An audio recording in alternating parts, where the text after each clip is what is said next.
నమస్తే, welcome to our channel. నేను సౌజన్య. ఆంధ్రప్రదేశ్లో ప్రజలందరిలో కూడా ఒక తెలియనటువంటి అనుమానం నడుస్తుంది. అదేంటి అని అంటే బీజేపీ, భారతీయ జనతా పార్టీ తెలుగుదేశం పార్టీకి సపోర్ట్ చేస్తుందా, సపోర్ట్ నటిస్తోందా? ఇది చాలా మందిలో ఈ అనుమానం ఉంది. ఈ అంశానికి సంబంధించి మనతో మాట్లాడడానికి, వారి విశ్లేషణ అభిప్రాయాన్ని మనతో పంచుకోవడానికి ఈ రోజు మనతో పాటు ఉన్నారు సీనియర్ పొలిటికల్ అనలిస్ట్ అడిసిమిల్లి శ్రీనివాసరావు గారు ఉన్నారు. వారితో మాట్లాడదాం. నమస్తే అండి. నమస్కారం. ఆంధ్రప్రదేశ్ ప్రజల్లో ఒక తెలియనటువంటి భయం కావచ్చు, అనుమానం కావచ్చు ఒకటి ఉంది. అదేంటి అని అంటే భారతీయ జనతా పార్టీ తెలుగుదేశం పార్టీకి సపోర్ట్ చేస్తోందా, సపోర్ట్ నటిస్తోందా అనేటువంటిది చాలా మంది ప్రజల్లో ఉంది. దాని గురించి మీరు ఏమంటారు? ఇక్కడ అది నిజమేనండి. ఎందుకంటే జగన్మోహన్ రెడ్డి గారికి పూర్తి స్థాయిలో సహకరించారు మోడీ గారు, అమిత్ షా అనేటువంటిది జగద్విదితం, అందరికీ తెలిసిన విషయమే. ఈ 5 సంవత్సరాల నుంచి జగన్మోహన్ రెడ్డి ఆడింది ఆట, పాడింది బాట. ఈ విషయంలో వాళ్ళు అన్ని రకాల అరాచకాల్లోనూ, అవినీతిలోనూ, అన్నిటిలోనూ వాళ్ళు పూర్తిగా సహకరించారు. ఆయన కనీసం చిన్న చిన్న విషయంలో కూడా అతనికి ఇబ్బంది కలిగించలేదు అనేటువంటి మనందరికీ స్పష్టంగా తెలుసు. ఆయన కేసుల విషయంలో కానీ, బెయిల్ మీద తిరుగుతున్న దాంట్లో ఆయన బెయిల్ రద్దు చేయమని రఘురామ కృష్ణరాజు గారు లాంటి వాళ్ళు కేసు చేసిన విషయంలో కానీ, అవినాష్ రెడ్డి వాళ్ళ బాబాయ్ మర్డర్ కేసులో Avinash Reddy A8 accused 8 Avinash Reddy arrest విషయంలో కానీ ఎప్పుడు కూడా వాళ్ళు సిబిఐ కానీ, ఈడీలు కానీ, ఐటీలు కానీ వాళ్ళు ఎవరిని ఇబ్బంది పెట్టట్లేదు. ఇప్పుడు కూడా ఈడీ కానీ, ఐటీ కానీ జగన్మోహన్ రెడ్డికి, వైసీపీకి సంబంధించిన వాళ్ళు ఎవరి మీద దాడులు కానీ ఏమీ చేయట్లా. కానీ దేశంలో భారతీయ జనతా బీజేపీకి వ్యతిరేకమైన వాళ్ళందరి మీద దాడులు చేస్తారు, కేసులు పెడతారు, ముఖ్యమంత్రిని కూడా జైల్లో పెట్టేస్తారు. ఇది ఒక పక్క. ఇది సరే, వాళ్ళు మరి అయినా సరే జగన్మోహన్ రెడ్డి గ్రాఫ్ పడిపోయిందండి. అతను ఎట్టి పరిస్థితుల్లో తిరిగి అధికారంలోకి వచ్చే అవకాశం కనపట్ల. మరి భారతీయ జనతా పార్టీకి మరి టీడీపీ గెలిచేలా ఉంది. టీడీపీతో పాటు పవన్ కళ్యాణ్ గారు చేరాడు.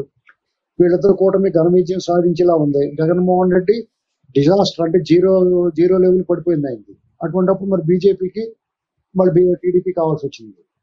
అప్పుడు జగన్మోహన్ రెడ్డికి మేలు జరగాలంటే బీజేపీ మీద చాలా తీవ్ర ఆగ్రహంగా ఉన్న ప్రజలు, టీడీపీ శ్రేణులు కూడా ఆగ్రహంగా ఉన్నారు. ఎందుకంటే జగన్మోహన్ రెడ్డి చంద్రబాబు నాయుడు గారిని వేధించాడు, వాళ్ళ పార్టీని వేధించాడు, వాళ్ళ నాయకులు వేధించాడు. ఆఖరికి చంద్రబాబు నాయుడు గారిని కూడా అరెస్ట్ చేసి జైల్లో పెట్టేశాడు.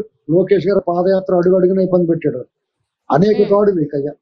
ఒక రాజకీయ పార్టీ తెలుగుదేశం పార్టీగా 4.5 దశాబ్దాల్లో ఏనాడు ఎదుర్కోలేంత నిర్బంధం, దుర్మార్గం, అరాచకాన్ని చవి చూసిందండి జగన్మోహన్ రెడ్డి. దీనికి పూర్తిగా సహకారం బీజేపీ ఇచ్చింది. ఇది నిజం. అయితే బీజేపీకి ఇప్పుడు టీడీపీ ఎందుకు కావాల్సి వచ్చింది? వాళ్ళ సీన్ సిద్ధం అయిపోయింది. సెంట్రల్లో వాళ్ళ పని ఏం బాగలేదు. వాళ్ళకి దక్షిణాదిలో ఇప్పుడు బాగా వేయాలి. ఎందుకంటే నార్త్ లో వాళ్ళ సీన్ అయిపోయింది. చాలా ఇప్పుడు వస్తున్న రిపోర్ట్లు ఏంటంటే వాళ్ళు చాలా మైనస్ లో ఉన్నారు. ఆ విషయం వాళ్ళకి చాలా ముందుగానే తెలుసు. కర్ణాటకలో అధికారం కోల్పోయారు, తెలంగాణలో ఆశించిన ఫలితాలు రాలేదు, కేరళలో అలాగే లేదు, తమిళనాడులో లేదు, ఒరిస్సాలో కూడా నవీన్ పట్నాయక్ ఆవా నడుస్తుంది, ఆంధ్రప్రదేశ్ లో జగన్మోహన్ రెడ్డి వాళ్ళ తాలూకు దండుబాటు మీద ఓడిపోయేలా ఉన్నాడు. ఇలాంటి పరిస్థితుల్లో ఇక తప్పని పరిస్థితుల్లో చంద్రబాబు గారు కావాల్సి వచ్చాడు. మరి చంద్రబాబు గారిని రమ్మంటే వస్తాడా? రాడు.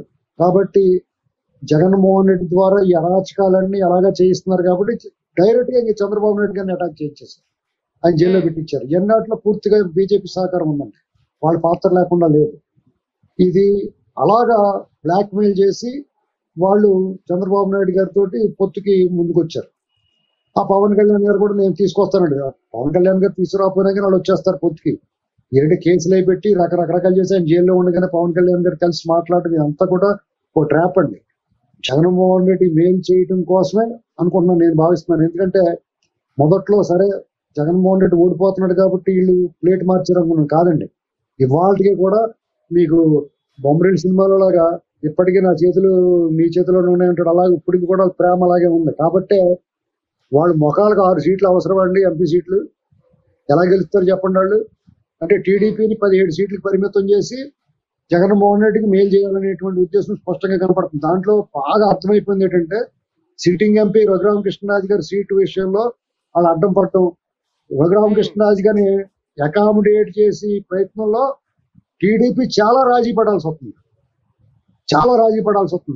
ఇలాంటి పరిస్థితుల్లో బీజేపీ టీడీపీ పొత్తు కొనసాగుతుంది. చాలా బాగా ఓట్లు ట్రాన్స్ఫర్ అవుతాయి. వాళ్ళ ఉద్దేశం ట్రాన్స్ఫర్ అవ్వకపోయినా పర్లేదు, బీజేపీ ఓడిపోయినా పర్లేదు. బీజేపీ ఓడిపోతే ఎవరికి జగన్కే కదా ఆ ఎంపీ సీట్లు ఎమ్మెల్యే సీట్లు వాళ్ళకే వస్తాయి కదా. అంటే వాళ్ళు ఓడిపోయినా వాళ్ళు వాడే గెలుపుతారు, వీళ్ళు గెలిచినా వీళ్ళు గెలుపుతారు. ఇది వాళ్ళ వాళ్ళ వాళ్ళ స్ట్రాటజీ, వాళ్ళ ప్లాన్. ఏ అనుమానం లేదండి. కారణం ఏంటంటే, ఈ అభిప్రాయం రావడం కారణం ఏంటంటే, ఆంధ్రప్రదేశ్లో జగన్మోహన్ రెడ్డి గారి మీద ఒక దాడి జరిగిందని చెప్పుకుంటున్నారు వాళ్ళు. నేనైతే దాడి జరగలేదని నమ్ముతున్నాను. వాళ్ళు చేతితో ఆ దండ ఏదో గీసుకుని ఉంటుంది, గాయం అయితే అయ్యింది. అది బోండా ఉమ్మ గారు చుట్టడానికి చూస్తున్నారు. అసలు భద్రతా వైఫల్యం పేరు మీద పోలీస్ అధికారులను సస్పెండ్ చేసి వాళ్ళ మీద చర్యలు తీసుకోకుండా ఎవడో కొత్తోడిని టీడీపీ వాళ్ళ మీద నెట్టడం ముందు చంద్రబాబు నాయుడు గారు అన్నారు, ఇప్పుడు బోండా ఉమ్మ గారి మీద నెట్టుతున్నాడు. పెన్షన్ విషయంలో చీఫ్ ఎలక్షన్ కమిషన్ వాలంటీర్లు వాడొద్దు, ప్రత్యామ్నాయ ఏర్పాట్లు చూడమంటే వృద్ధుల్ని ఎండలో తిప్పి చంపేశారు. దాని బాధ్యత ఎవరు వహించాలంటే చీఫ్ సెక్రటరీ వహించాలి. అతని మీద కేసు నమోదు చేయాలి, హత్య కేసు నమోదు. అతను పక్క తెప్పించాలి. తప్పించారా? తప్పించలేదు. వీళ్ళు ప్రతిపక్షాల వాళ్ళు కేసులు ఉన్నాయి మా మీద, ఏం కేసులు ఉన్నాయి చెప్పండి రా బాబు అని చెప్పేసి నెలనాళ్ళ క్రితం చెప్తే ఇప్పుడు వరకు కోర్టు చెప్పే వరకు కూడా వాళ్ళు వివరాలు ఇవ్వలేదు. అసలు ఏం జరుగుతుందండి ఆంధ్రప్రదేశ్ లో? అలాగే అధికారుల అరాచకాలు, దాడులు, హింస కొనసాగుతూనే ఉన్నాయి. మరి వీళ్ళందరినీ మార్చాలి కదా అధికారులు. జగన్మోహన్ రెడ్డికి అనుకూలం వాళ్ళు బూట్లకి బ్యాచ్ చుట్టూరు పెట్టుకున్నాడు. వాళ్ళందరినీ మార్చాలి కదా. గత ఎన్నికలు ఏం చేయరు? స్టేట్ ఎలక్షన్ కమిషన్ ని, చీఫ్ సెక్రటరీని, డీజీపీని, ఇంటెలిజెన్స్ డీజీని అందరినీ మార్చారు. ఇప్పుడు ఎందుకు మార్చలేదు? ఇప్పుడు కూడా అన్ని రాష్ట్రాల్లోనే మార్చారు. ఆంధ్రప్రదేశ్ లో ఎందుకు మార్చలేదండి? అంటే ఇంకా జగన్మోహన్ రెడ్డికి అనుకూలంగానే ఉన్నాడు అనిపిస్తుంది. కాబట్టి టీడీపీ కానీ జనసేన కానీ అప్రమత్తంగా ఉండాలా.